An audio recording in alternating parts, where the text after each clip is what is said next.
happening, people? It's your girl Minna. Welcome back to the channel. You already know what it is. Big up to everyone locked in on this Friday evening or afternoon, whatever the time is where you're watching. And it's a day of announcements. It's a day of announcements because Manchester United got themselves a new head coach, not a manager, a head coach. And I said this a couple of days ago on stream that it'll be interesting to see what wording Manchester United use when they announce Ruben Amorim. But he's here and he's amazing. I can't wait for him to get stuck in to the job. Big up to everyone locked in. Be sure to hit the like button, guys, and be sure to subscribe if you're new here. Now, I had to change up the background of my stream, if you haven't noticed. You see the picture behind me, Højlund, Rashford, some first team players over down here, etc. Because the picture I had on the background, I realized when I was setting up for the stream, had Erik ten Hag. And as Erik ten Hag said himself when he joined Manchester United, errors are there to come to an end. All errors come to an end. So I had to take him out of it because now Man United got themselves a new head coach. So we're going to talk about all of that, the expectations of him coming to the role, Manchester United have said exactly about his role and when he starts and all of that kind of stuff, and how we kind of see everything happening. Because I'm not gonna lie, guys, Manchester United went from sacking Erik ten Hag on Monday, agreeing terms with Ruben Amorim and Sporting on Tuesday, announcing him on Friday. That is a quick turnaround. But equally with saying that, it's not just a turnaround that just came out of nowhere. I think this was something that was always on the horizon. And like I said a couple of days ago, maybe their hand was just forced. So they just had to go out and make a decision.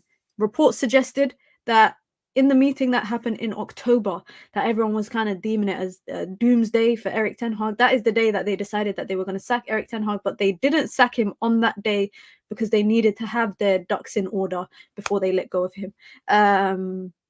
It is what it is. Manchester United have lost 3 months now because of Erik ten Hag's appointment, or Erik ten Hag staying. But it'll be interesting to see how Ruben Amorim can kind of turn it around and get Manchester United shooting once again. But big up to everyone, like I said. Be sure to hit the like button and be sure to subscribe if you're new here. Let's start with the announcement from Manchester United. 12 o'clock on the dot. Manchester United announced they are delighted to announce the appointment of Ruben Amorim as head coach. Guys, I told you lot, key terms, head coach, not manager, not first team manager, head coach. But they are proud to announce Ruben Amorim as head coach of Manchester United's men's first team, subject to obviously work visa requirements. He will join on a 3-year deal. So that's until June 2027 with a club option of an additional year, which happens most of the time. We see the players getting a player option. We saw Erik ten Hag had a manager option as well. So I'm not surprised that he's got an option on his contract. And he would join Manchester United on Monday, the 11th of November. So that is actually when international break will start. But he will get a good enough 12 days of being around Carrington, working with the players that are at Carrington that might not go away to international duty, and really deciding on how he's going to approach everything once the fixtures start. So that's that is very important. We know Ruud van Nistelrooy is going to take the next couple of games. He's got 3 games in charge, and it's kind of like a transitional period for Sporting. Like, I've seen Sporting fans on Reddit, on Twitter, etc., absolutely upset. They're really upset about him leaving, but also they're happy for him at the same time.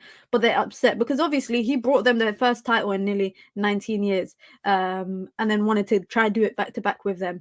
And then in that process, they've done some good stuff, knocking Arsenal out of the Champions League, etc., etc. Now, Man United go on to say that Ruben is one of the most exciting and highly rated young coaches in European football. Highly decorated as both a player and a coach, his titles include winning the Premier League twice in Portugal with Sporting, the first of which, like I said, was the club's first title in 19 years. Ruud van Nistelrooy will take charge of the team until Ruben joins. So he now joins this line of managers. We are now, guys, I'm not joking. I don't know. If this doesn't work, I don't think I can do it anymore. I think, like, the emotional side of the game, I don't think I can do it anymore. I'm being dead honest. This is our 6th manager now since Sir Alex Ferguson, has retired. Since the last time Manchester United won a league title, we've now had 6 managers in that process. Surely the 6th time right, Manchester United are successful. Sure, like, I don't know. What's the data metrics for this? one in 6 managers win a title at a club? Because maybe it could be Ruben Amorim, because the Ollie era was a refreshing era, but United didn't win nothing. Yeah, Ollie was the only manager. Moyes, I don't want to count the Community Shield, but alongside that, Ollie never won anything at Man United. Eric Ten Hag was, I think, one of the most difficult times as a Manchester United fan. Same to David Moyes, that I think that period was really, really difficult as well. Van Gaal was weird. I feel like Man United have tried different approaches for different managers. They've tried, Premier League type-esque managers in David Moyes. They've tried the international type of manager in Van Gaal with like a rigid mentality and a rigid system. They've tried the serial winner in Jose Mourinho. They've tried the club legend. They've tried the European kind of the hottest kid on the block in Eric Ten Hag. Now I'm hoping that this is different, because honestly, if this is not the one that doesn't take Man United to the promised land, I don't know what is. I really don't. And maybe Man United are just cursed. Let me see what you guys are saying in the chat. If Amorim doesn't show his style of play in 3 to 4 games, I'm done with him and will transfer to another team in Europe. This club has let down too many times since. You're giving Amorim 4 games to show his style of play, bro. Not even you're not even saying 3 months. You're not even 3 games. United can play 3 games in about 2.5 weeks. You're saying you're giving him 3 to 4 games. United can play 3 games, in 8 days. So you're giving him 4 games, which is about 11 days, 12 days to show a style of play. Damn, that's a bit harsh. Just showing some love, Minna. I think you said you wanted this guy in the summer. Am I right? Yes, I did. I did say he was one of the managers I wanted, but it was Nagelsmann, De Zerbi, and then him. So I guess I kind of got what I wanted in one way. The day before Eric got sacked, I was so sad. I hope it works. Listen, that day after the West Ham game, I think that's when I just accepted. I was like, is this Man United's fate? Is this what we're meant to be for the next couple of years? Because I couldn't handle it. And I remember talking to one of my friends who's a Liverpool fan, and I was saying, when Liverpool were bad, were they this bad? And my friend was adamant, by the way, that Liverpool's worst moments. My friend was saying to me that Liverpool at their lowest, even then, they weren't this bad. And the reason why my friend was saying that was because, the amount of money Manchester United have spent. They were saying that, because of the amount and I was like, it can't just be about the money that United have spent. For me, it was about the humiliation and the way that Man United were being humiliated. Like every game week, opponents were looking forward to watching Manchester United under Eric Ten Hag for the last 12 months because they knew Man United would put on an embarrassing performance or, give up a lead and something like that, So for me, like I said, the 5 managers behind Ruben Amorim, he's now number 6 in the line.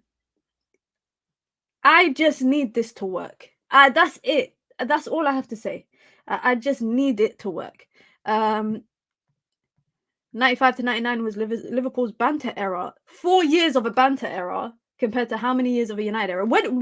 Post Sir Alex Ferguson, guys, what would you class as United's banter era? Would you class all of it as United's banter era? Or would you say there was bits that was banter and bits that weren't? Big up to Samir, says, big up Minna, sending much love all the way from Mogadishu. Big up to everyone from Hamad Adey. We love seeing you on this platform. Much love, Samir. I appreciate it so much, man. Thank you. Let me see what else you guys are saying. Minna, what is Amorim's style of play at Sporting? I get this a lot. So let me bring up, you lot know I love data. Innit? So I'm going to bring up some data for us to kind of look at Ruben Amorim's style of play. But if you don't know, by the way, there's some great videos. There's a YouTuber called Pythagoras in Boots. I'll try and link it down below. But his name is Pythagoras in Boots, and he does great videos. Obviously, there's James Alcott, another guy that does good videos in kind of like tactical analysis. But if you want a great tactical and like an analytical video breakdown of Amorim under Sporting, go and type in Pythagoras in Boots. Amazing. I actually should shoot him a message on Twitter just to say I actually enjoyed the video because I've watched quite a few videos and I've read quite a few articles, but for me that was the best one that I watched. So I definitely encourage you. I'll put the link in the chat towards the end of the stream. I'll put it there for you guys to check out. Big up to Lil Yo-Yo in the chat. What's good, Minna? Nothing much, guys. By the way, it's gonna be announced soon on the Twitter page. But I mentioned it yesterday. Tomorrow, I'm going to be on Sky Sports on Saturday Social, which is a Saturday morning show to like discuss and debate football. Make sure you lot watch it. It's on at 10 a.m. UK time if you've got Sky Sports. It's on 10 to 11. And then they obviously will upload the videos on YouTube as well. So if you don't get to watch it live, you can watch it on YouTube. I'm not going to give you lot the link for the YouTube because I'm not going to lie, I don't go back and watch videos that I'm in because I don't want to read the comments a lot of the time. So just make sure you keep an eye out on Sky Sports' YouTube platform. And if you are awake at that time and you live in the UK or you've got Sky coverage, make sure you watch it because it's going to be really good. So make sure you check it out. I struggle to see how our front five will press like Amorim's Sporting team. For me, I think Man United will have to go out into the summer transfer window, yeah, and they'll have to spend accordingly to his system. Now, it was reported earlier today, and this is actually a good kind of way to transition to it. It was reported earlier today. It's coming from Ben Jacobs, guys, so I take it with a pinch of salt. But he suggested that Ruben Amorim does not have any recruitment veto at Manchester United when he joins, which kind of suggests the fact that he won't be able to, maybe he might recommend players, but he won't have any sort of veto. Now, in the summer, clearly Man United are going to have to go out and buy players that fit Amorim's system. 100%. In terms of right now, I think it's going to be a kind of slow. I think this season will be the building blocks of kind of developing his system into the team because, you know, it might sound a bit like Erik ten Hag-ish, guys, but I think he's going to need some time to implement what he wants to implement. Now, I'm not saying it's going to take 3 years, but it's definitely going to take, if he needs certain type of players or certain type of profiles, for example, it's going to take a bit of time. Now, one player I think that is going to flourish, guys, mark my words, this guy is going to flourish in Amorim's system is Bruno Fernandes. Why? Because A, Bruno Fernandes, he can press, he can lead the press, he has the energy to press for sustained time. And B, if he has, in Amorim's system, if he has less kind of responsibility in possession, it will give him the opportunity to be less erratic. And I always say this all the time. He will be the link, I think, in Amorim's system between the midfield and that forward line, because he's going to play behind the striker with 2 10s with someone closer to him on the right-hand side. Right now, he has too much area to cover. But in Amorim's system, and Amorim's particularly in Amorim's system, as I mentioned, you know, he has these kind of wing backs that hold the width, right? People like Bruno will go from being a 10 in this like previous United system where he's covering heaps of ground in that central area to not having to cover so much ground. And I promise you guys, if there's anyone that's going to flourish, like I'm seeing people say Man United need to sell Bruno in the summer because he's not good enough in Amorim's system. Number one thing I will say is a lot of the players that I think need to be sold in the summer, I think they would have been needed to be sold regardless of if Amorim came in. I'm going to be very honest with you guys. There's some players that I think need to be sold or have to leave in the summer. But I would have said that regardless of if Erik ten Hag got sacked or not. Number one. Number two, there are going to be kind of profiles that United have to go out and get. Now, apparently, with the appointment of Ruben Amorim, a big part of it was A, Omar Barada, B, Dan Ashworth, and C, Jason Wilcox, who identified Ruben Amorim ages ago as a manager that is aligned with what they want to do. Now, I know a lot of you guys are kind of apprehensive, because I am too, about, you know, having a manager come in. But I think Ruben Amorim will be the kind of manager that knows what player will work in his system and he'll know who won't work in his system. Let me see what you lot are saying in the chat. But Minna, Bruno can play discipline for more than one game. I won't downplay it. His best game for Oli was the game where he played super disciplined. We can say that, but in recent time, when we require him to be disciplined, he gets sent off. So I'm going off of recency bias. But when I say when I say Bruno has to be disciplined, I'm saying disciplined in possession. I'm not talking about disciplined in pressing. I'm saying he has to be less erratic when in possession. I actually think Bruno takes too many touches on the ball. And one thing that kind of leads to is either you miss the option for the pass or you miss the opportunity to kind of start a counter. On the flip side, sometimes he takes too little touches. He'll try to play a ball first time. So for me, with Bruno, it's about finding that middle part where you don't take too many touches, but it's not like you're trying to hit the ball first time every single time. And for me, that's where football IQ comes in. I also think Ugarte will flourish too. Listen, I already got my opinion on Ugarte. I think, Man United bringing him in was in preparation, I think, of Ruben Amorim. Like, it makes kind of sense now, guys. If you remember in the summer, I was doing daily transfer streams here on the channel, and every day the news was United are persisting with Ugarte. We were linked to Zubamendi, we were linked to Fofana, we were linked to Sanderberg, we were linked to so many different midfielders, but a lot of the time they were just persisting. They were just persisting with Ugarte. Like, they had to get the Ugarte deal done, and for me, that kind of suggests that was in preparations of this guy coming in. By the way, like, the easiest. If you ever get married, especially if you're from an ethnic country, especially if you're from like Africa, in my culture, we have a thing where like the boy's family comes to the girl's family to ask for the hand formally. And I know a lot of people do have that in their culture as well. So in preparation of that, the girl's family will do things like, refurbish the house, maybe paint the house, get new carpets, all of that stuff. So that is the same thing that I see it with Amorim coming in. Man United knew Amorim was coming to United, so they were laying down the foundations in the house to make a good impression to kind of get him to come in. Big up to Ash with the super chat. I appreciate it, man. Thank you so much for the contribution. Says big up to Ash. Big up to everyone in the chat as well. Lanzo says, I think we get a new left back as well. Got a feeling Shaw will be sold. What is you lot's feeling about Luke Shaw? What is you guys feeling about Luke Shaw? Because I'm in two parts about Luke Shaw, guys. It's funny because I think the kind of writings on the wall when it comes to his injury problem, that is a crisis. It's not even a problem anymore. His injury situation is a crisis now. But I also think if Man United are going to sell Harry Maguire and sell Lindelof, he can be a rotation option for left centre-back. And we know that he can play there. And also, I think left centre-back in a back three will be less demanding in a physical aspect than playing in a wing back. I think if he's playing as a wing back under Amorim, that is going to be very demanding on a physical aspect. He's going to struggle. Whereas if he's playing on the left centre back of a free, I think he could be an option. Gattuso says, don't sell Maguire, please. You know why I think Maguire might be sold? I don't know, man. Again, Maguire's another guy I'm kind of 50-50 about because I respect him. He's been a true professional the last couple of years, especially under Erik ten Hag. But I look at Man United's assets, right? And I think they ain't got a lot of sellable assets in the first team right now. No, and that's just my opinion. Luke Shaw has this injury problem. Who's going to really want to buy him?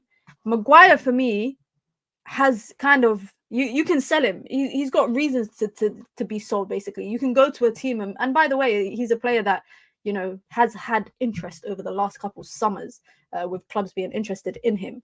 But, he's... England starter. He's a starter for England. He's got hundreds of caps for club and country combined. Like, there's plausible reason to be able to sell him. But for me, it's about the likelihood of Man United signing multiple centre-backs next summer. What is that likelihood? I think Licha might, maybe, if United get a Branthwaite or they get a Diomande, I don't know. If they sign a new starting centre-back for a back three, and we know why, again, Man United were kind of trying to be persistent to sign Branthwaite, then I think Maguire will leave. And I think Lindelof inevitably is going on a free. Johnny Evans is Johnny Evans, guys. He didn't come to United to play this much. The poor guy came to United and probably thought, I'm just coming for my final paycheck. That's it. That's why I'm like, if United sell Maguire, they might have to keep Luke Shaw. Not to be a starter because you need people to play that role. But then I can kind of question myself and be like, well, even if he's a rotation option, is Luke Shaw ever going to be available? Big up to Uthman in the chat. Says a lot of the players on high wages like Mount, Shaw, Cass, Maguire, Lindelof will either be let go on a free or listed. I think INEOS will do a lot in the next window to back their manager. The biggest thing for them, I think, for INEOS is PSR. And that's why I kind of look in the direction of Marcus Rashford and think, yeah, you might be on the chopping block next summer because you are purely 100% profit. And that profit can offset, losses that they might make from selling other people like Maguire, from selling Casemiro, from selling Anthony, etc. So I think Marcus Rashford could be potentially on the chopping block. But with saying that, I look at Amorim's system and I think, where does Rashford's fit in? And I agree with Man in terms of the high wage thing. Like Omar Barada spoke about it in an interview with the Financial Times. He said that, players get 2 years to prove themselves when they come in. Mason Mount will be his second season. And what is the kind of impression that he's left on everyone? He's left a unreliable impression on everyone. Looks at Mason Mount, unfortunately, and thinks, we paid 60 million for you, you're on high wages at the club, and you're just never available. He's already missed, guys. This is a fun fact about Mason Mount. Yeah, Mason Mount, let me see here. Mason Mount, in his five-ish seasons at Chelsea, he missed about 18 games to injury. He's already missed 36 games at Manchester United so far. Imagine that, 36 games. That's nearly a Premier League season that he's missed at Manchester United. Will Mason Mount even play more games this season than he did last season? Because I barely remember him playing. I'm not gonna lie, and I don't know what it is, but it's like he's always available at the beginning of the season, and then like the winter period, he just like disappears. Then he comes back like at the beginning of the calendar year. We might see him a bit, and then he disappears again. I think we might get Inacio. Is his name Inacio or something? Because he is Amorim's guy and he plays his system really well. He's the main guy to dictate tempo at the back, just like Leacher does for us. Question for you guys. Do you guys want a manager to go and buy? I'm traumatized from Erik ten Hag. I don't know if I want a but also, this is a name we did see pop up in the centre-back list this season. So I do think it's still possible. Lanzo says Branthwaite next summer for sure with the back three. Yeah, I think he could be an option. Mount will also be sold. Yeah, you lot are not having it with Mason Mount. Rashford squad player at the most next season. Squad player is mad for a guy of Rashford. Rashford is his biggest. Rashford is he's the most prolific goal scorer, by the way, in the first team right now. Like, if Man United are going to go out in the summer and buy a striker or a proven goal scorer, I'll be okay with Marcus Rashford either A, being a squad player, or B, being sold. Because Man United need to replace the goals that they've gotten from him over the last 10 or so years. Big up to Katie, he says, Salam minna wa alaikum salam. I asked you yesterday, what's the difference between head coach, manager, and first team manager? Okay, so from my understanding, first team manager is a manager of the first team. They manage everything to do with the first team, right? A manager of the team, my understanding, is someone that he's involved in everything. So predominantly the first team probably doesn't run all the coaching sessions in training, etc. That's where the assistant coaches come in, but does a lot of the managing quota. It's literally in the name, but also is involved in other aspects like transfers, like recruitment, like progression from the academy, etc. Head coach is just that. They have a philosophy, they have a style, and they coach it into the players. That is how I take it. I don't know if you guys kind of take it in a different way, but that's how I take it. So when I look at the way that Man United have kind of put together the label of Ruben Amorim's appointment, and they've appointed him as a quotation mark head coach, I think his job is purely to coach the first team. That's it. The transfers, not his piece of the pie. Academy, not his piece of the pie. Discipline, we saw Erik ten Hag being involved actively at his time at United when it came to disciplining players. I don't think he'll be part of that because there's people to make those decisions. So his kind of role is whatever's happening in those four lines of the Carrington pitch, i.e. when they're training and when they're playing matches. I think that will be the biggest part. But let me know if you guys see it in a different way. Now, in terms of Ruben Amorim's sporting, oh, and by the way, just for some context, Manchester United have paid 11 million for him, 10 million in his release clause and 1 million to accommodate for an early release, if you want to call it that, but getting him out of his 30-day clause, and also his backroom staff. So that's about less than 10 million pounds. So in total, from what I get, they paid 15 million to get rid of Erik ten Hag and just under 10 million to get Ruben Amorim. So they've spent about 25 or just under 25 million to get rid of a manager and then replace the manager. And I have a feeling that potentially the reason why they did what they did with Erik ten Hag was because if they had gotten Ruben Amorim in the summer, I think you know that Imran's killing me in the chat. Imran's killing me in the chat about his hair, man. Leave the guy's hair alone.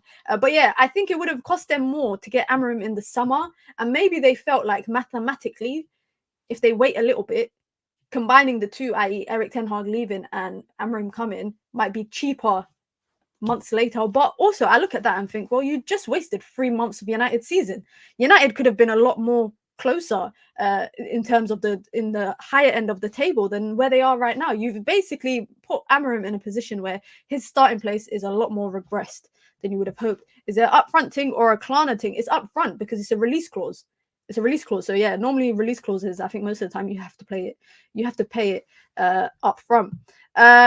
Greetings from Hargeisa, Minna. Big up to everyone in Hargeisa, man. Big up to everyone in Hargeisa. Football fan 365 says, if Ruud leaves, I will be gutted. Well, Ruud van Nistelrooy actually spoke about it in the press conference after the game. And he suggested that he will stay as long as he's required.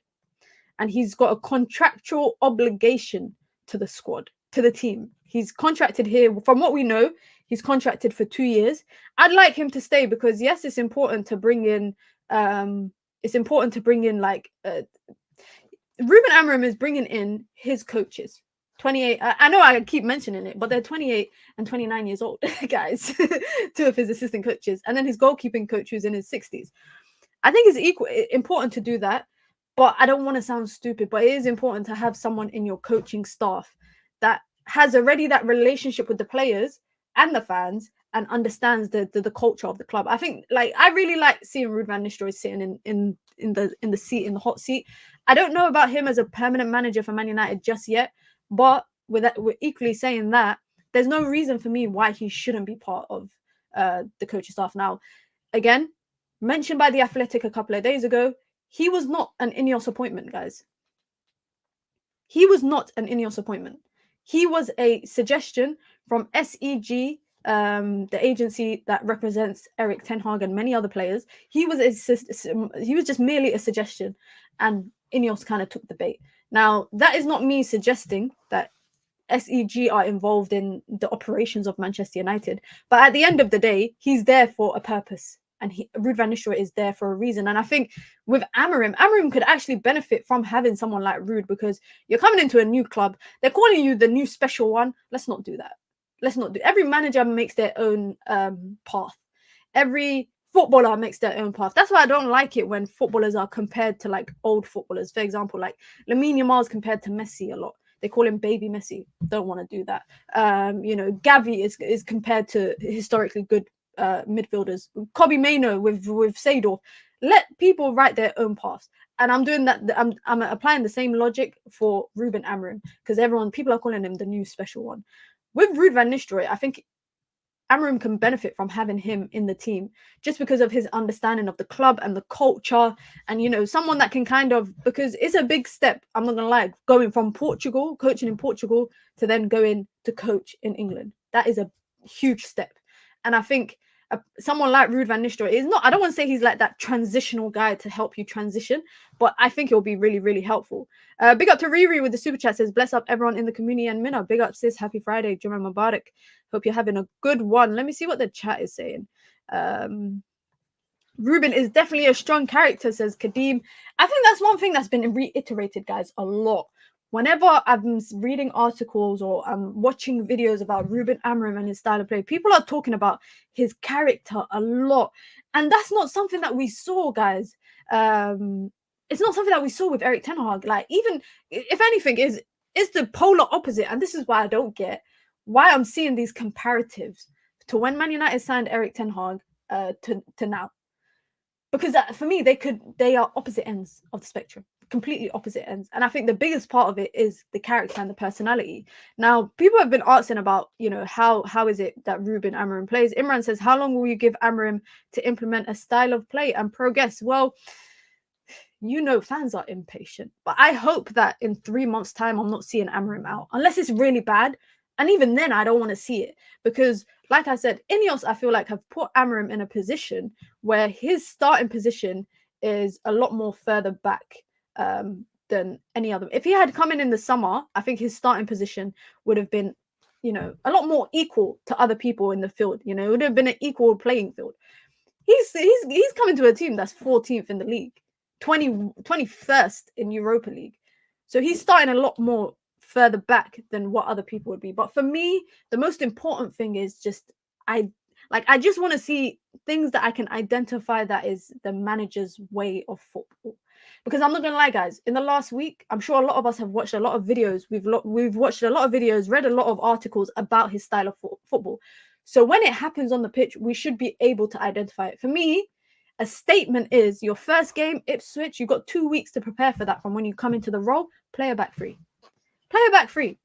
Because for me, I don't want to hear this, oh, we need to get the players so that we can play a back three. Play it. Just play it. And I don't know if you guys feel that same way, but I look at Man United's centre-back options right now and think, why can't United play a back three? Why can't they play a back three? You have Ruben Amorim will have a run of games. Unfortunately for him, by the way, he comes in 11th of November, but his first game is like 24th. After Ipswich, United are playing every 3 days. Every 3 days, Manchester United are playing. And I think, you know, they've got Arsenal. No, they've got Everton, then they've got Arsenal. They've got a run of games. They've got Manchester City somewhere there. It's a run of games, which for me is the best time to, the first couple games, use those moments to learn and adjust and implement your style. Whether it's done consistently or it's done correctly, only time will tell. I can't lie, only time will tell. Uthman says, I don't mind adjusting tactics, but completely abandoning what made you a success in order to purely accommodate to winning to relieve scrutiny, then you're a fraud. I agree. I think that's why a lot of people struggled with Erik ten Hag, because with Erik ten Hag, you know, he came in talking about this style of football. Then how long did it take him to say, I can't play the Ajax way?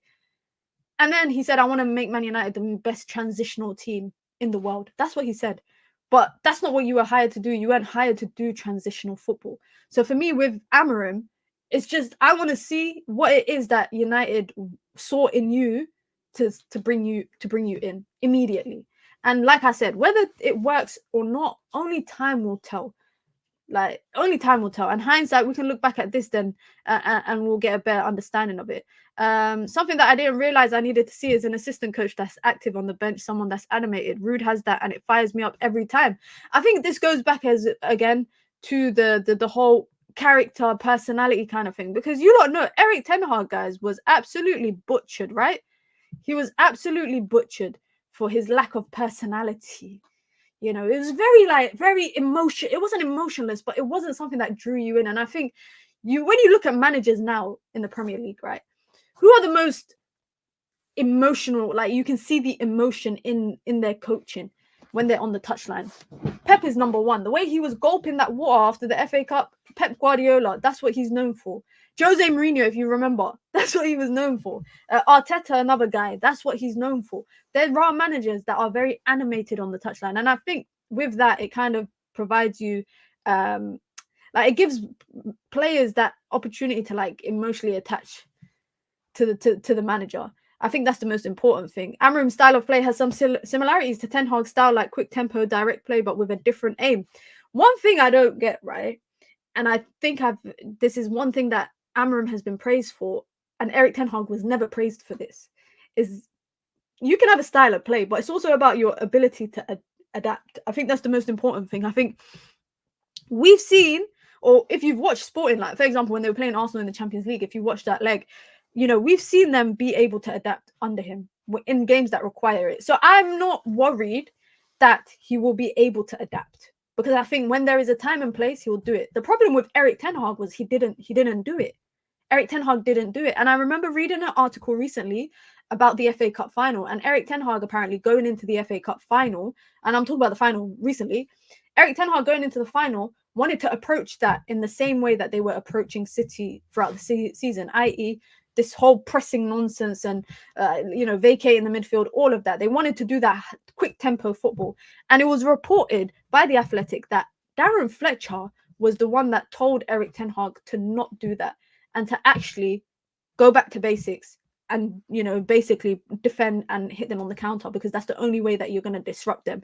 Man United went on to win. And I remember do you guys remember? Everyone was praising Erik ten Hag after the FA Cup final. Now, again, this is only just a report from a news outlet, so I'm going to take it with a pinch of salt. But if that is the case, I'm thinking, okay, over the 2.5 seasons and a bit, we've seen Erik ten Hag's inability to adapt, or maybe not inability, but more so his reluctance to adapt. So I wouldn't be surprised if that was true. Let me see what else is being said in the chat. Big up to Gattuso, says, let's back this manager no matter what. We don't have time to sack another manager. Listen, I said it at the beginning of the stream. I do not have it in me to be here again 2 years from now. Like, I don't have it. If that is, like, I hope, I tweeted it earlier today saying, I hope that this is the guy that takes us to the promised land. Amorim's press has some structural issues in it, like getting dominated in midfield due to 5 at the back. I think there's a good chance that Amorim adapts to a 4 at the back of the formation. You know, with this Amorim thing, yeah, and I was saying this as well yesterday, we will not know until, like, I think the best teller will be once he comes into the job and we actually see United under Amorim. For me, it'll be a big telling sign how he approaches the Arsenal game. You know, the Arsenal game will be like his 4th game or his 5th game in charge. I think it'll be his 4th game in charge of Man United. A couple of weeks after that, City as well. So that will be like those 2 games, how he approaches it, that will be very telling for me. Because if you're going to go and park the bus, I'm going to be like, okay. If you're going to try to go toe-to-toe, I'm going to be like, okay. But I think that is going to be the best judger. AJ says Amorim will not succeed at United. The guy hasn't even come into the job yet. He hasn't even started the job. But he says Amorim will not succeed at United. But if he gets rid of Rashford, Shaw, Lindelof, he might stand a chance and survive for longer than Ten Hag. Do you think, guys, Ruben Amorim will be the first manager to survive more than the 3rd season? Because I realize no manager makes it past the actual first. No manager gets to finish their 3rd season at United. All of them get sacked either before that or in the 3rd season. So do you guys think Ruben Amorim will maybe be the first manager post Sir Alex Ferguson that finally breaks the curse? He finally breaks the curse of the 3rd season. He might be able to do it. And one thing, by the way, why I got this picture up here, apparently Ruben Amorim called Jose Mourinho before taking the United job. And Jose Mourinho told him to take the job. He said to him that it would be the best place for him to develop as a coach, and he'll go on to do great stuff there. And it's so funny how much Jose still loves United, despite what happened, in comparison to the way Louis van Gaal absolutely despises Manchester United. Don't you think it's kind of funny? It's kind of funny. Uthman says, Minna, what was the worst game under Erik Ten Hag for you? For me, it was City away last season. Never felt so pathetic camping in your box trying to protect a 1-0 lead like a relegation side. For me, the worst was the 7-0. Like, I don't think it comes close. I actually do not think anything comes close to that 7-0 because that was just pure humiliation. And it wasn't even the fact that it was like the scoreline, but it was also the manner in which United were conceding goals. Were we not like 1-0 or 2-0 down at I think we were 1-0 down at the first half and then went on to just leaking goals. 7-0 for me is up there. I'm also going to say the Bournemouth 3-0 last season. That was embarrassing. That was so embarrassing. The West Ham game last season, embarrassing. But yeah, 7-0 easily. Easily, without a doubt. And all of you lot are saying, yeah, 7-0, 7-0. We were 1-0 down at halftime. I think that's what made it worse. I think that's what made it worse, that we were 1-0 down and then we went on to concede 6 goals in a half.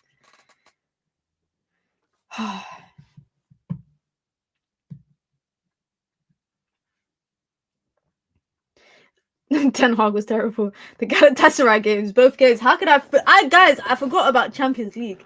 I even forgot about the Champions League. The Champions League games were humiliating. Absolutely humiliating. And you know what's funny, guys? The one Champions League game I didn't watch last season because I was on pilgrimage.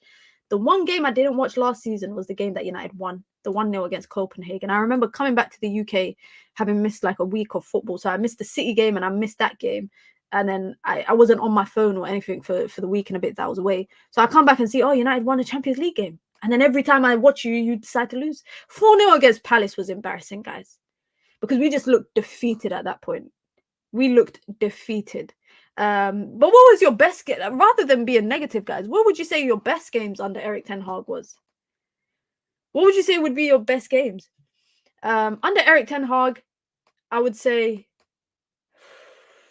Number one, it has to be the Liverpool FA Cup game.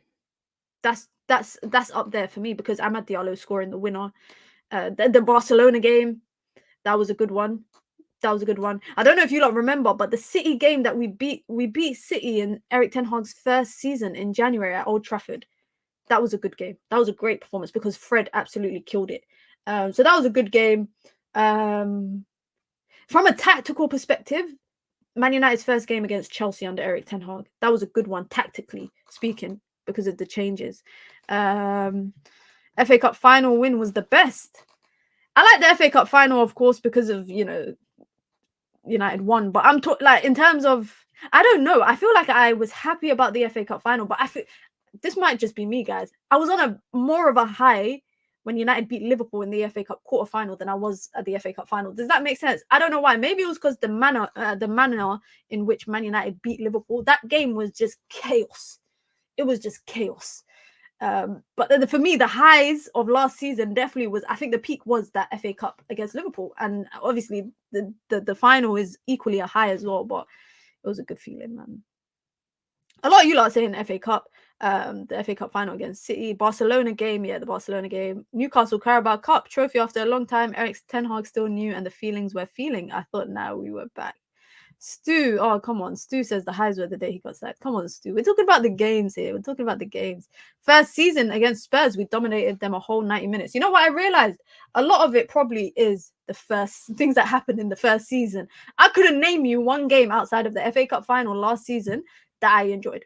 Like, I couldn't name you one game. If you lot can name me 5 games, and I remember saying this to KG on United View like months ago. I remember saying, show me 5 games that United dominated in the season, and this is last season. And I remember I was struggling to name five games. People talking to me about Burnley and Luton, bro. We beat them 1-0. Big up to Silly with the super chat. Says FA Cup final, nobody gave us a chance. That was FA Cup final was good. It was good, but I will never forget the emotional roller coaster that they put us through in the semi-final against Coventry, guys. My heart was literally in my stomach that day. And you know what I realized, guys? Again, maybe I'm cursed because Man United are, when they're in a cup final, are unbeaten under Eric Ten Hag when I don't go. The one time United get beat by under Eric Ten Hag in a cup final is the one that I went to. I went to the Community Shield, beat. I went to the first FA Cup final, beat. I don't go. And United win. Big up to Adam, who's become the newest member in the community, man. Big up, welcome to the community. And just like Adam, guys, you lot can join the membership club. It's the pinned comment in the chat. You get your badges, you get your emojis, you get your custom member content, and of course you get to support the growth of the channel. And just like Adam says, I'm a minion. You can become a minion too. If you want to support the channel in alternative ways, you can by hitting the like button, by subscribing, or by sending in super chats with your comments, with your questions, with your thoughts, or just to show some love, because I'm in the middle, guys, of rebuilding my HQ. So all support goes a long way. Yeah, don't go Wembley again. Yeah, I've learned my mistake, man. I've learned my mistake. But I will be there. If we get to the Carabao Cup final, I will be there and we'll probably lose. Did we actually have a good game against Moisey? Under Moisey, I feel like I just erased that part of my life out of my brain because I don't know anything that happened in my life that year. Like, I actually don't know anything that happened in my life that year under David Moyes, because I think I just erased that entire year. It's an absolute blur because the Lakers were crap at that time. I remember New England Patriots, who were the NFL team I was supporting, they were good at the time. So I was watching a lot more NFL. Ib says, Mina Jumma Mubarak to you too, my brother. I hope you're doing well. This sums it up. Versus Stoke 3-2. That's what I remember. Under Moyes. You guys can't name me anything under Moyes because just like me, you lot have erased it from your memory. All I know is Andy Tate rants under Moyes. All I remember is Fellaini up top. Like, that is one thing I remember all the time. I reject the Palace loss mainly because that squad was paper thin. Maino, Ericsson, Mount midfield, Cass and Evans backline, Hoyland, Nacho, Anthony front three.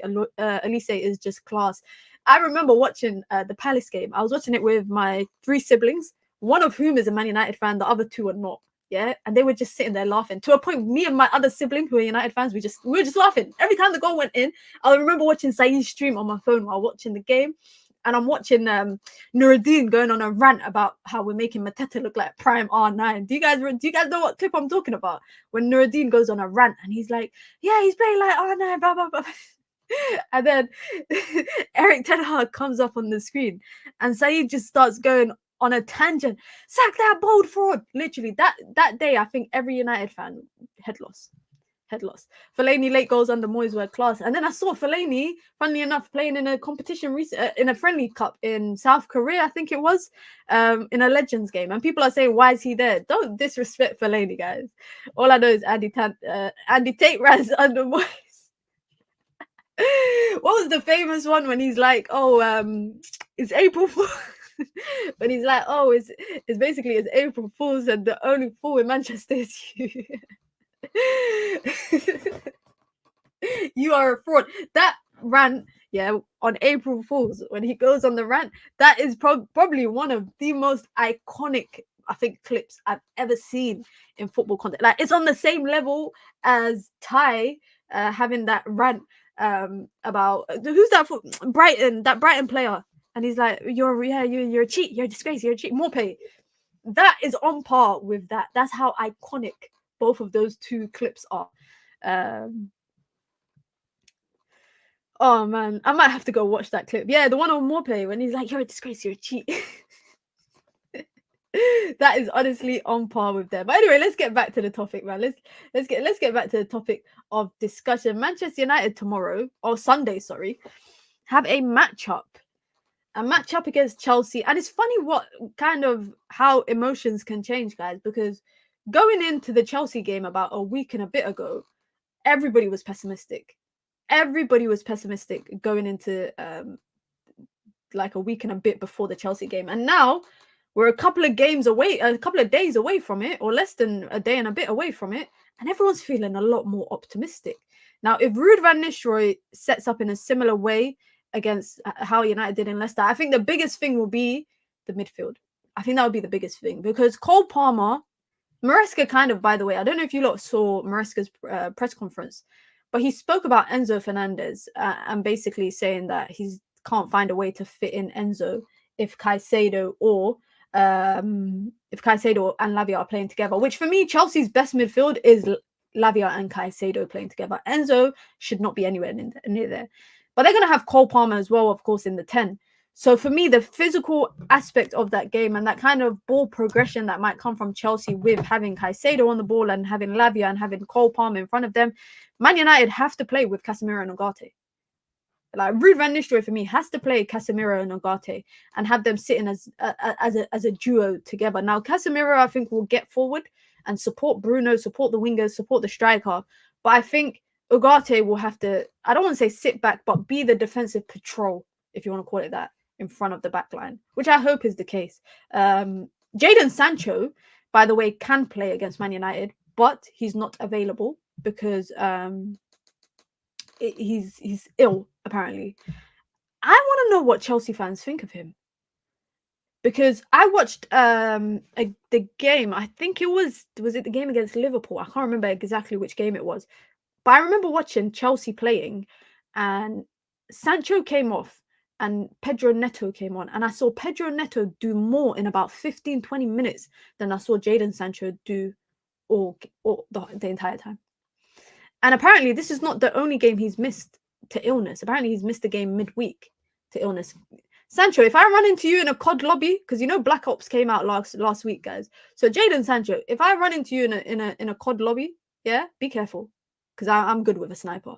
But I want to know what Chelsea fan, like, I should really bring a Chelsea fan on to speak about Jadon Sancho, because I've seen online Chelsea fans getting like kind of impatient with him. But guys, Chelsea have 5,000 and a million players.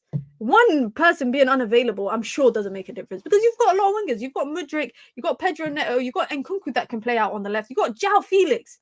This is hoarding. It's actually hoarding that you're hoarding another winger. But I can understand their frustration, because obviously they've welcomed him with open arms, and fourth game unavailable. Wow. Fourth game, and we're only like 9 games into the Premier League so far. Big up to Stu with the Chupa says, loving your channel, Minna. Great content. I appreciate it, Stu. Thank you so much. I see you've already changed. You got a Ruben Amorim picture. I've seen people have Amorim pictures up already. Like, they didn't even wait until the announcement. I almost became a Chelsea fan before I chose United. Damn, that sounds tough, bro. Chelsea fans won't admit it, but he's definitely starting to frustrate them. Bare dribbles, not that much output. I watched him. I remember, guys, I went to Chelsea versus Brighton, and big up to Nike for the invite. And I remember watching him, and you would think the game that I was watching in real life and what I went to see online afterwards, I thought it was 2 different games, because people were talking about him like he was this amazing player, and he got taken off around the 65th minute. That's probably the last time I've seen him have a good performance for Chelsea. Again, I shouldn't speak about other people's players, because at the end of the day, he's not United's problem anymore. That, you know, he's at another team. But yeah, here's the quote about Enzo Maresca. Jadon Sancho missed the game against United at Old Trafford as he couldn't play anyway. And then Maresca said, all the players are available, but Jadon will be out. He's been ill the recent days. So he's been out. I think this is his second game in a row that he's missing under Chelsea. Maybe actually slightly more. I think it might be a third game in a row. But like I said, Chelsea won't feel the kind of brunt of it because they've got so many players. They've got so many players in their squad that are available, so it definitely won't be a problem. New FIFA out in it. It's not called FIFA, guys. It's called FC 25. It's called FC 25. All I can say is Chelsea run us our 25 million. It's an obligation. Yeah, I think he's gone regardless. And you know what? That actually shows you how much INEOS were willing, how much they were willing to just cut ties with him at like any means, by any means necessary. You're worried about the wrong you. Who should I be worried about? Who is it that I should be worried about instead? But let's quickly actually just look at this, guys. I don't know if you've seen this chart circulating online. So this is Manchester United's newest structure. You got Jean-Claude Blanc, however you want to pronounce it, the CEO of INEOS Sport. You've got Jim Ratcliffe there as well, Dave Brailsford as well, director of sport for INEOS. And then Omar Barada reports in directly to the three of them. Those three also sit on Manchester United's executive board. And then from there, you've got Christopher Vivell, who, by the way, I thought he was in on a 6-month basis, but apparently he might stay for longer than that. Jason Wilcox as a technical director, and they also report in to Dan Ashworth, who reports into Barada. Now, this guy here, Ruben Amorim, updated head coach. Who does he report into, though? That's the question. Does he report directly into Dan Ashworth? Does he report into Jason Wilcox, who reports into Dan Ashworth? I don't know. This is not really that clear. I'm not gonna lie. This is not really that clear. But what it does suggest is that Manchester United officially have, or INEOS officially have, all their ducks in order. So is this the way of, and this is a question to you guys in the chat, is it now on INEOS to deliver? Because they've put everything in place. They've got the manager that they've wanted, right? They've got in the best in class, as Jim Ratcliffe would say. They've brought in the best in class, Barada, Ashworth, Vivell, etc. They've put all the kind of building blocks in place, or the foundations. They've kind of put the foundations down for a Man United to succeed. Now, a very interesting kind of thing for me, that kind of, I was like, okay, this is interesting. When Man United announced Ruben Amorim today, they said he's joining until 2027 with an option to extend. Do you guys remember Omar Barada's letter a month or so ago, where he said the goal is to win the title, a Premier League title, by 2028?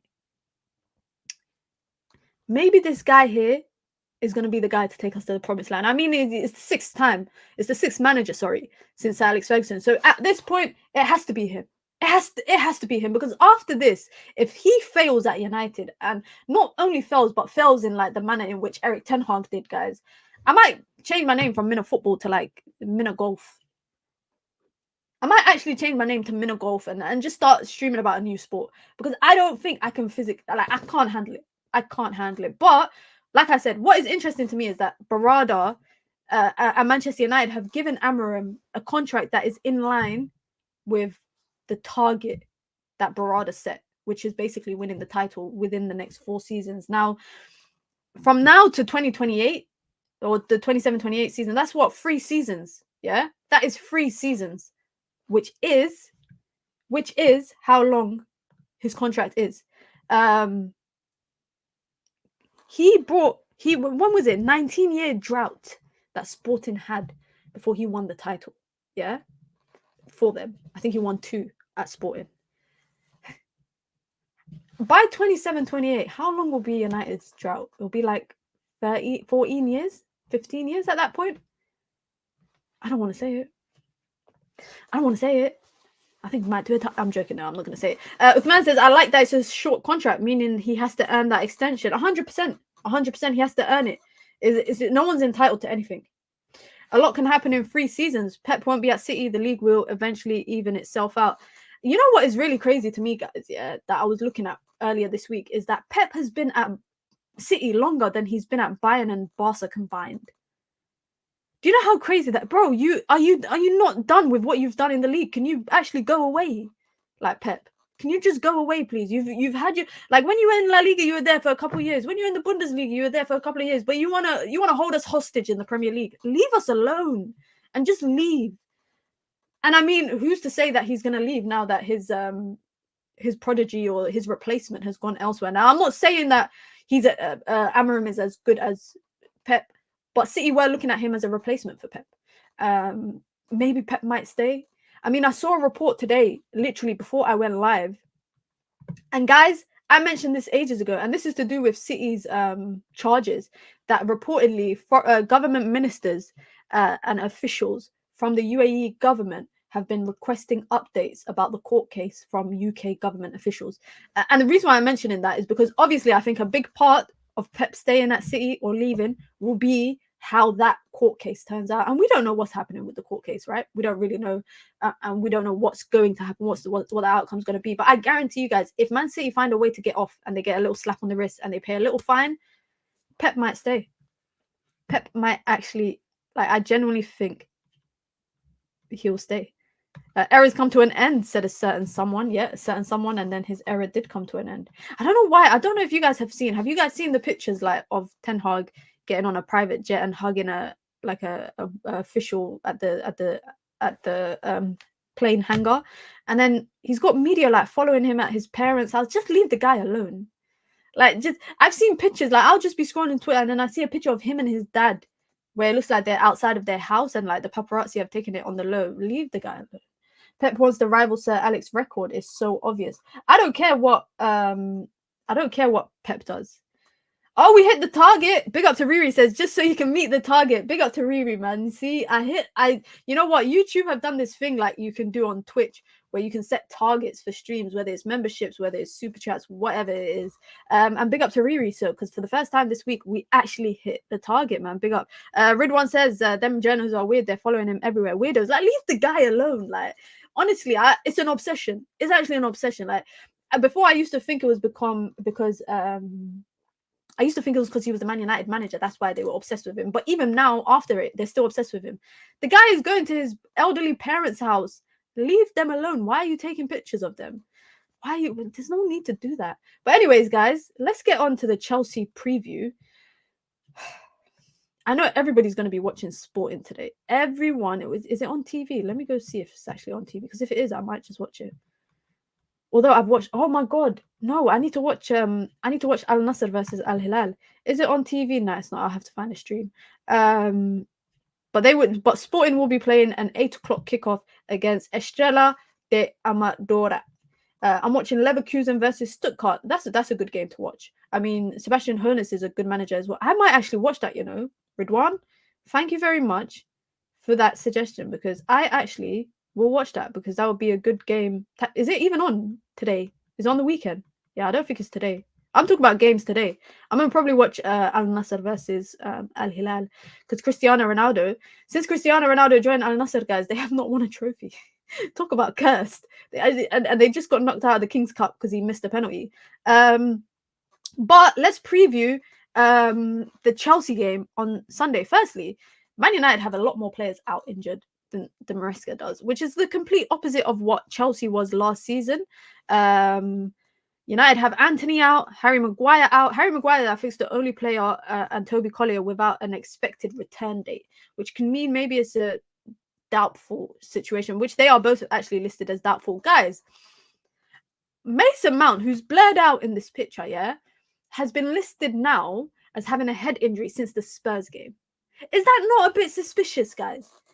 Is that not a little bit suspicious that Mason Mount had that? Was it the Spurs game that when he had the big cut on his head? Since then, he's been out injured and it's been listed as the head injury. Is he okay? Because we actually don't know what it is that's wrong with him. We actually don't know what it is that's wrong with him. When it comes to comparisons, guys, in the Premier League, Cole Palmer has 7 goals in the Premier League so far this season. Man United's top goal scorer in the league, I think, is Garnacho. He's got 2. Other players that are out injured, like I said, Anthony, Harry Maguire, Kobbie Mainoo, Lenny Yoro, Luke Shaw, Mason Mount, Tyrell Malacia. So there are about 8 players that United are missing to injury in comparison to 2 players that Chelsea are missing, which is Ben Chilwell and Jadon Sancho. Jadon Sancho wasn't going to play anyways. When it comes to records, they've won the same number of games in terms of record, but in the Premier League, the record is a bit different. Club lie about players' injuries a lot. Yeah, they must do, because if you go to transfer market is what I use a lot for Mason Mount, for injuries. Sorry, to look at injuries. His head injury quotation marks is his head injury, by the way, quotation marks, is not even listed on transfer market. It's listed on the Premier League website, but it's not listed on transfer market. So it's not even showing him as out injured currently, which to me is a red flag. He was only available from the 19th of September till about the 29th of September. And then since then, he's been out injured. Like, he's been, bro, so unfortunate. He's been so unfortunate. Yeah, so this is what I saw on the Premier League website. So the Premier League website is saying, guys, he had a head injury and picked up a knock. So there are 2 reasons why he's not available. So this was just after the Spurs game and before, I think, the midweek game that United had then. No, it was just after international, when we were going into international break after the Spurs loss. So since then, they're saying it's a quotation mark injury / a knock. Bro, I hope he's okay, man. I really, really hope he's okay, honestly. Ahmed Dashan is back. Ahmed, it's been a long time, brother. I hope you are doing well. Says Gyökeres is what we wished Højlund was. This is my question to everyone that is kind of propping up Gyökeres, which I think he's a baller, guys. You know what? And I'm actually going to prove it to you guys, because I'm going to go and do what only big-headed people do. I'm going to show a tweet. I'm going to show you guys a tweet that I tweeted. This is a tweet that I posted. Yeah, sorry, you can't really see it. This is when he was at Coventry, guys. This is when he was at Coventry. I remember I was randomly watching a Coventry game, very, very random. And I said, Gyökeres is an amazing player, by the way. Every time he's on the ball, he's a threat. But we don't. Why do we treat players as if they are immediately a finished product? Like, what's this idea that like Højlund has to be a finished? Gyökeres was a Højlund once upon a time, i.e., a work in progress. Is it that we are impatient and we can't wait for a player to become something and we want a finished product now? Or do you just think that Højlund will never be what Gyökeres is? Because like I said, he started somewhere, same as Højlund. Now, I spoke about this very briefly during the stream today, where I was talking about Marcus Rashford, and I said if Man United sell Marcus Rashford, then I understand them going in for a player like Gyökeres. Or I've seen people talking about Victor Boniface. I've seen people talking about Jonathan David, who will be apparently available on a free. If Man United sell Marcus Rashford in the summer, they have to go out and buy someone that's going to score goals, because United are already struggling now with the way that Marcus Rashford is in form, out of form, sorry, and other players not really taking the workload that much. Man United need a goal scorer probably in Amorim's system, a number 9. So I get that. But this whole thing of like knocking your players down to like praise other players, top 5 strikers on the planet right now. Who's the best strikers in the world right now? Who's the best strikers in the world right now?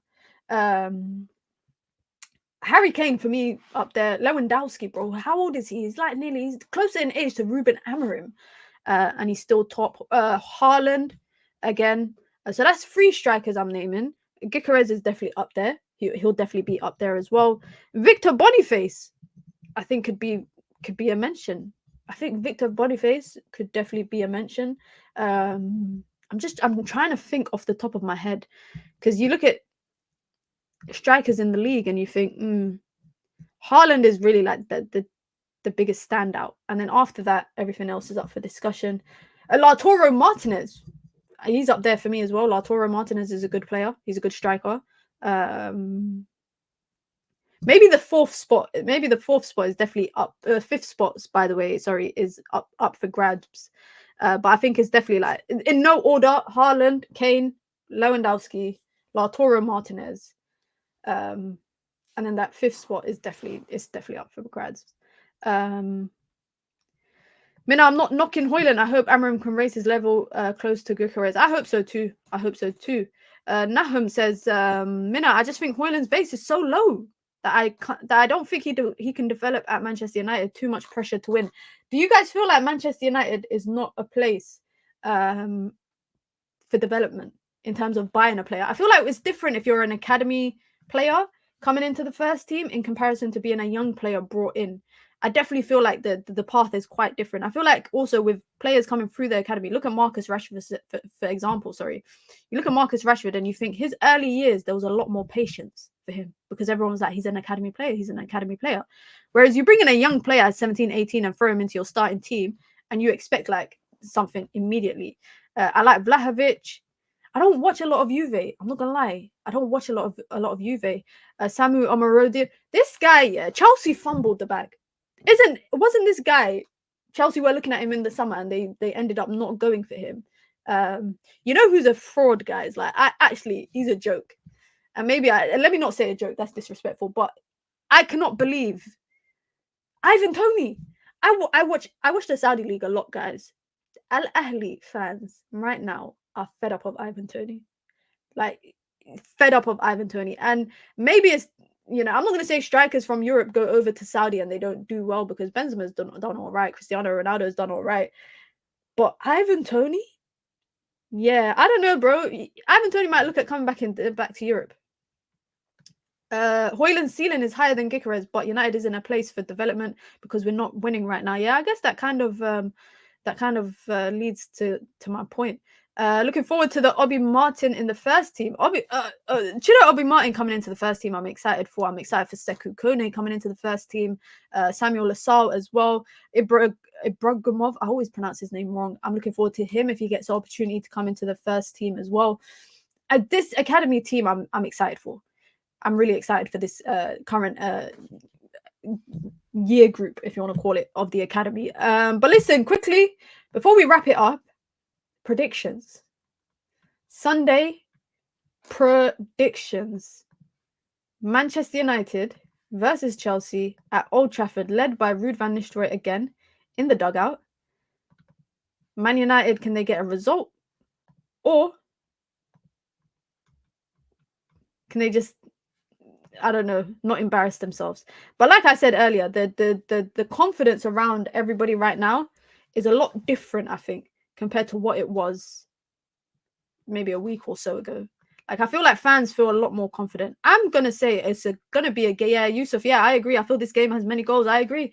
I think it might be a game of many goals. I think Chelsea will attack. I think United will attack. Like, the only thing I need is a better defensive showing than what we did against Leicester. What we did against Leicester was so frustrating because it was like errors that we shouldn't be making. And it shows that United still have mistakes and errors in their locker. But I said this already. The game is going to be won in the midfield. Whatever team kind of boss the midfield and kind of control the midfield will be the team that comes out on top, or will be the team that have the better performance. I spoke about Caicedo and Lavia briefly, but equally with saying that, I think Manuel Ugarte and Casemiro have to start together in the midfield. Christian Eriksen, I don't think this is the game for him to start.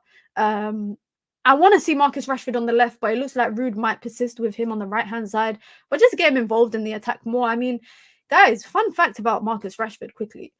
He's only played 2 90s this season. Every other game, he's been subbed off.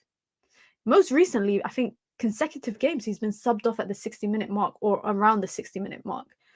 So they are now moving towards a team maybe without Marcus Rashford, or maybe not a lot of involvement from Marcus Rashford. And I'm not going to lie, all the games that he's been subbed off, I think there's maybe 2 games that I think he shouldn't have been, or maybe 3 games, 1 in Europa. And I think, yeah, 1 Premier League game. There was about 3 games where he shouldn't have been subbed off. But equally with saying that, I'm looking at it thinking, yo, I'm not even mad that he's being subbed off. 2 90s. For context, like, other players in the league that, not that we compare him to, but are important parts of their team, are playing consecutive 90s in the Premier League for their team. And he only played Fulham and Liverpool was the 2 games that he played a full 90. OJ says we do have confidence, but we saw in the games versus Leicester that we still concede goals. Facts. Troll Potato says 2-2 draw, living up to your name, Troll Potato. Theo says 4-0 United. Damn. 3-2 United, says OJ. M says 2-1 or 2-2.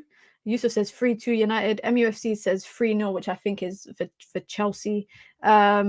Scared of Palmer, yeah. I watch Palmer against the big teams, the Liverpools, the Cities, etc., etc. And I'm like, if United can do a job on Cole Palmer, it will nullify any sort of attack that they might get a hold of. Like, Nicholas Jackson's thing, like his runs. I think Nicholas Jackson makes good runs, by the way. It's just he struggles with the offside flag sometimes. But I don't know why people undermine Nicholas Jackson. He's a very good striker. I feel like if he gets the clinical aspect of the game right and he puts away those chances, he will be a bagsman. He will actually be a bagsman. And I don't know how people look at Nicholas Jackson and they shit on him like he's a crap striker and he's not that good. Like let's be reasonable in it. Let's be reasonable. Did you hear the news that Shaw and Malacia will be fit for Amorim's first game in 2 weeks? I saw that today. I didn't know how true it was, but if that is really the case and they're fit, then that's telling in itself. That's telling in itself. Minna, who's your front three for the Chelsea game? My front three, I would say, is Højlund. Yeah, Højlund, I would say. Is it the front three that I want to start or the front three that will probably start? Because the front three that I want to start is I want Amad, Garnacho, Højlund to start. But I can see it being Højlund, Garnacho, Rashford. I can see it being like that. I think I would want Højlund and Amad. I think Amad against Cucurella will be a good battle. I think that'll be a very good battle. And I think as decent as Cucurella has been, I think Amad might have something for him. Garnacho, I just need bro to just make reasonable decisions and make the right decisions. That's it, because there's only so much I can watch of him cutting into his right foot and blasting it, or kind of like going onto his left foot down the kind of touchline and then blasting it, or just going backwards to then pass all the way back. Garnacho is in better form than Rashford. I agree, he is. Football's not always about form, though, is it? Look at Rashford's record against the Big Six. That is another big thing that might work in his favor of him maybe starting. Quite a few of you guys, by the way, are agreeing with Garnacho, Højlund, and Amad as well. Garnacho has 10 goals and assists, same as Mbappe. I'm a human. I'm a millionaire, just like Mbappe. Come on. I get what you're saying, Yusuf, but I hope this is not a comparative. I'd have Garnacho come in at the 60th minute. You know what's interesting? Garnacho, for me, sometimes he's good as a starter and then sometimes he's good as an impact sub. I've still not really made up my mind on him in terms of that. But it's crazy to think, by the way, that Garnacho has 100 senior appearances for Manchester United, guys. Like, it's actually crazy. He's actually hit 100 senior appearances. H-Ab says, don't rate Garnacho at all. I think a lot of people share that kind of sentiment. I think quite a few people share that sentiment as well, Abs. The better combo is actually Rashi, Xerxes, Amad. If you're looking for creative chances, Garnacho goals come from Rashi or Diogo Dalot. Do you think Xerxes is going to play, guys?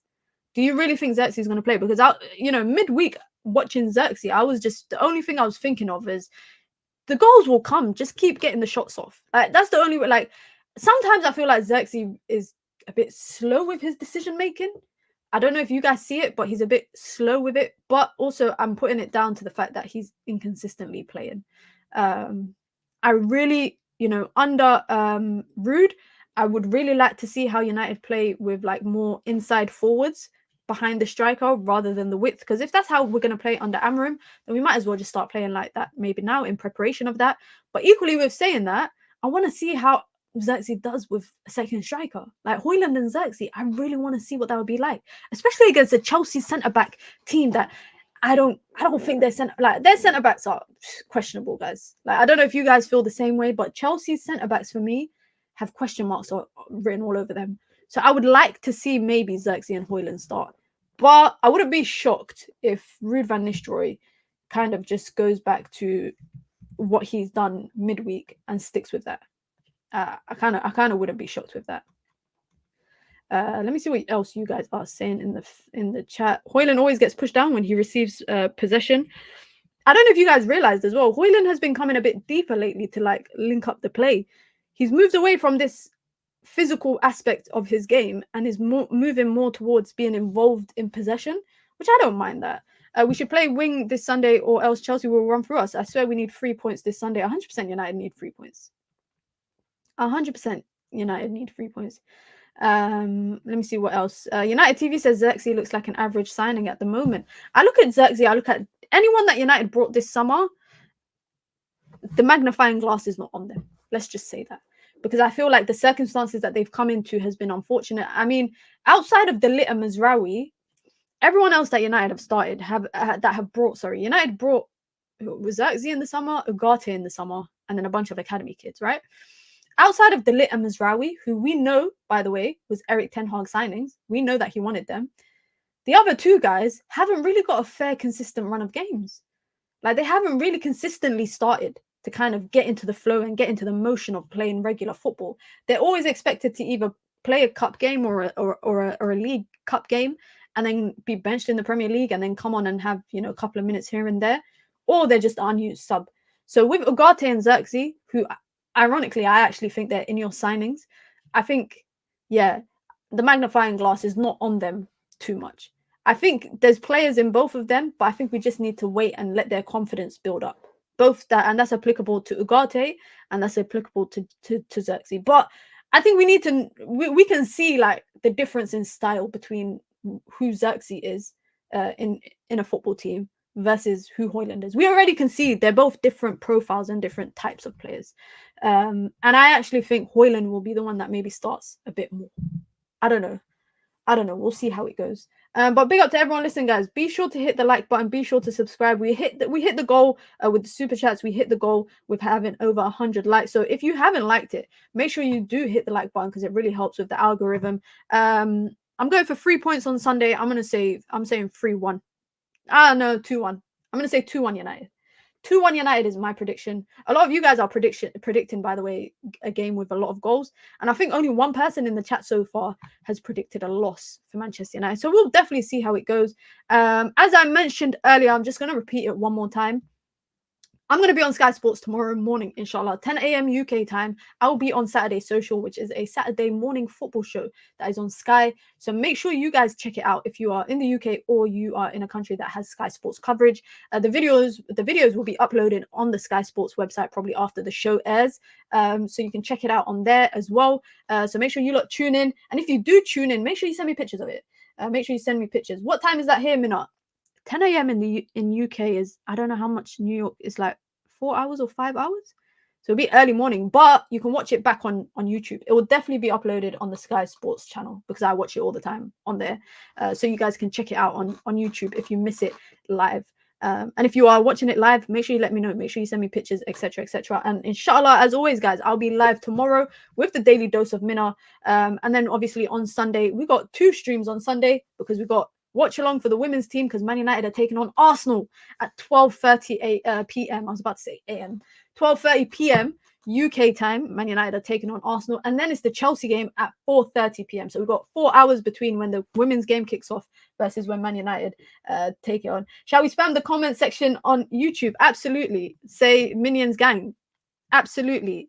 Absolutely. Guys, when the video drops, make sure you go to the comment section. I don't read the comments personally, like I said, because comments are not always nice on the internet, if you don't know what I mean. So I don't go and watch stuff back and watch videos and read the comments. But if you do watch it, make sure you spam the comments. And like I said, I'll be live tomorrow with the Daily Dose of Minna again, and also to preview the game as well. And then on Sunday, we've got 2 streams. We've got the watch along for the women's team, and then we'll have Minna's State of Mind shortly after the game. I'm out, guys. I hope you have a wonderful Friday night. Peace.